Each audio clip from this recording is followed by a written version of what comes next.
Siddiqui sir বসে আছেন, ওনারা কিন্তু সেই কাজটা করে যাচ্ছেন, এটাই আমাদের শিক্ষা দিয়ে যাচ্ছেন। আপনারা বলেছেন অনেক কথা যে আমি অনেক কিছু করেছি, আসলে আমার মনে হয় বিশেষ কিছু করতে পারিনি।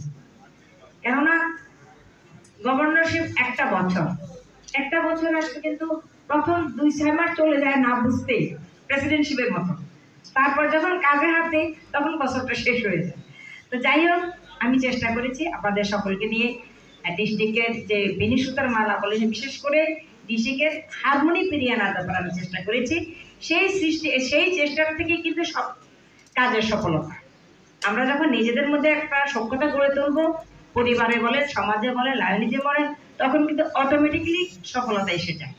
তো যাই হোক, লায়ন ডিস্ট্রিক্ট 315 বিচার কর্তৃক আয়োজিত আজকের এই থ্যাংকস গিভিং প্রোগ্রামে উপস্থিত মাননীয় জেলা গভর্নর ইলেক্ট, প্রথমবার জেলা গভর্নর ইলেক্ট, দ্বিতীয়বার জেলা ইলেক্ট, পিডিসি স্যারবৃন্দ, ক্যাবিনেট সেক্রেটারি, ক্যাবিনেট ট্রেজারার, ডিস্ট্রিক্টের সকল সিনিয়র নেতৃবৃন্দ এবং আজকে যারা উপস্থিত হয়েছেন বিভিন্ন ক্লাব থেকে আগত প্রেসিডেন্ট, সেক্রেটারি সহ যারা উপস্থিত, সকলকে জানাচ্ছি আমি শুভ সন্ধ্যা।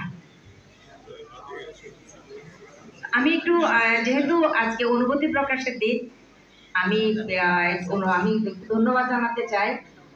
আসলে আমি একটা ব্যক্তিগতভাবে আমি একটু সেবার জগতের মানুষই ছিলাম। কখনোই কিন্তু আমার গভর্নরশিপ উঠবো, লাইনে যে উঠবো এমন কোনো উদ্দেশ্য কখনো ছিল না, বাট সবসময় কিন্তু সেবা করে যেতাম।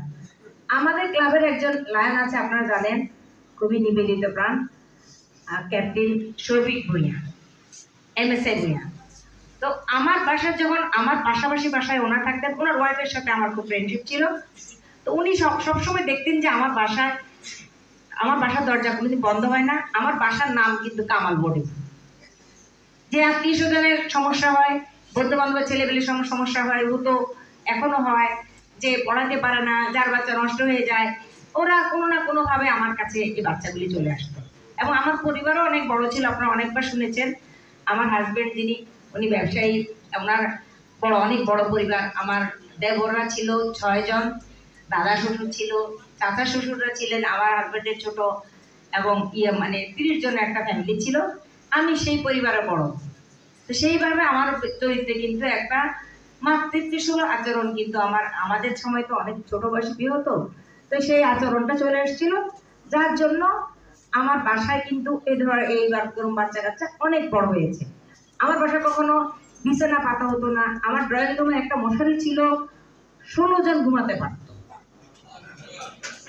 এখনো মশারিটা আমার বাসায় আছে। তো সেরকম একটা পরিবারে, সেসব একটা পরিবার, আমি বড় বউ, আমি হলাম ওই সংসারে কর্ত্রী। সেইভাবে আমার যাত্রা শুরু এবং সেটা এখনো কন্টিনিউ করে যাচ্ছি। তো যখন আমার বাসায় এরকম লোক আসে, তখন ওনার ওয়াইফ আসতো আমার বাসায়, আমরা ইভিনিং ওয়াক করতাম। তখন দেখা যেত আমার বাচ্চারা কিন্তু তখনও বাইরে পড়ে।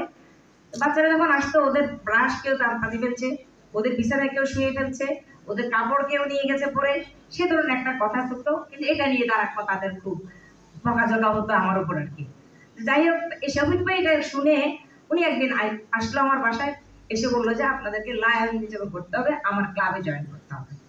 এই কথাটা আমি কখনো বলিনি, আজকে বলছি আপনাদের মাঝে। তো বলার পরে লায়নে যেন কি কেমন শুনলাম, শোনার পর ওনাকে বললাম যে আমাকে কিছু লিফলেট আমি একটু পড়বো, তারপরে আমি উত্তর দিব। তো উনি বেশ বই পুস্তক দিলেন। তারপরে আমার লায়ন্স ক্লাব চিটাগং সেন্ট্রালে জয়েন করা ওনার স্পন্সরশিপে।